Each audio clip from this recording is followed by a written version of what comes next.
Fala pessoal, tudo bem? Eu sou o Daniel e eu tô aqui para pensar um pouco com vocês sobre um assunto que chegou esses dias para mim, que foi o seguinte: quando a gente leva as crianças para a igreja, qual a melhor coisa a se fazer? Aí você tem dois lados, né? E aqui eu tive o depoimento de um pastor que falou o resultado de uma técnica, né? Técnica com a qual também eu fui criado, né? Dentro da igreja que eu tava. É o seguinte, você chega lá na igreja com seus dois filhos e você sabe que criança não vai ficar quieta no culto de jeito nenhum, não é? Criança é para brincar, criança quer movimentar, ela quer coisas que estimulem, chamem a atenção dela. Aí chega na igreja, você quer que a criança fica parada, como se fosse ali um zumbi. E é difícil. Criança ela tá em fase de esponja, né, de aprendizado. Ou então a gente acha que eles vão, né, entender a mensagem que está lá na frente, que vai ser pregada, da mesma forma que a gente entende. Não. Criança é criança, adulto é adulto. Ou então a gente vai lá e dá um monte de desenho para a criança, ficar desenhando. Com todo. Tá perdendo aquele tempo produtivo ali desenhando. Aí ele chama o coleguinha, briga por causa do lápis, tira concentração.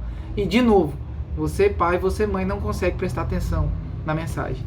E aí alguns irmãos me perguntaram sobre fazer, né, uma aulinha para as crianças, paralelo, o culto está rolando de um lado, as professoras estão ali investindo tempo ensinando a palavra, contando parábolas, estimulando a imaginação, a interação entre as crianças e tornando esse tempo produtivo.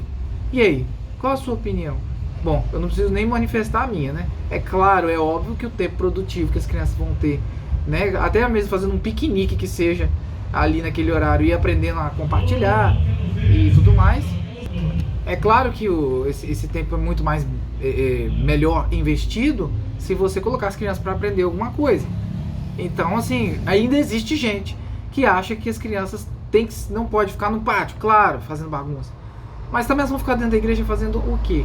E aí, esse pastor, que eu vi o comentário dele, ele disse o seguinte: olha, o número de pessoas no culto à noite e a produtividade geral da igreja, ela cresceu assustadoramente depois que a gente começou a colocar as crianças na salinha para aprender coisas de criança, e depois dos 10 anos elas não sobem mais, elas vão lá para o culto normal aprender com os demais adultos, que já está na idade que dá para prestar atenção.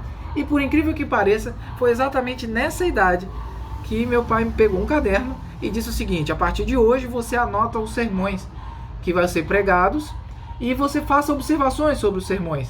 E a partir dali, meu interesse pela Bíblia, ele cresceu assustadoramente, porque eu comecei a ver erros nas pregações, acertos, coisas novas, coisas antigas, repetecos, e aí eu me tornei assim, um estudioso melhor da palavra já com 10 anos.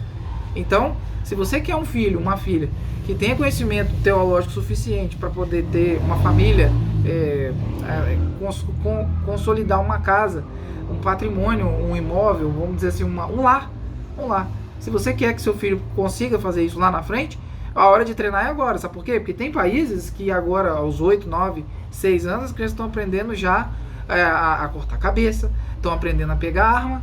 Então, por que não ensinar o bem para os nossos filhos desde cedo? E a Bíblia fala: ensina o filho no caminho. Então você está assistindo o seu culto e o seu filho está ali na igreja do ladinho e você sabe o que está acontecendo. O que aconteceu na aulinha hoje, meu filho? Me conta. Eu lembro também que eu me comportava mal às vezes na aulinha e a tia chegava e falava: então vem pregar você, ou então ó, vai lá ficar com seus pais. Aí o pai já sabia que comportou mal. Era uma forma de disciplina. Umas 2, 3 vezes aconteceu isso comigo. E agora? Ou então, semana que vem, aquele ali que está conversando vai trazer uma mensagem sobre esse tema. E aí? Tive que me virar. Eu e vários amigos que a gente aprontava um pouquinho.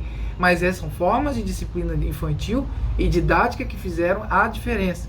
Você colocar a pessoa naquela situação. Eu aprendi o seguinte: que se eu não estou fazendo e eu estou atrapalhando, é porque eu sei fazer melhor.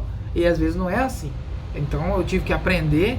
E não é só porque eu sei também o conteúdo que eu vou atrapalhar a aula, senão a tia chamava para eu ir pregar. Então ali tem várias dinâmicas e didáticas que acontecem dentro de uma aulinha de crianças que só as crianças vão entender.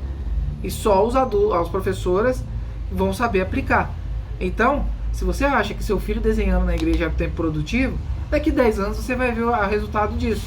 Ou seja, nós estamos numa geração de pais molengas que quer tudo fácil para os filhos e nenhum tipo de frustração e instrução.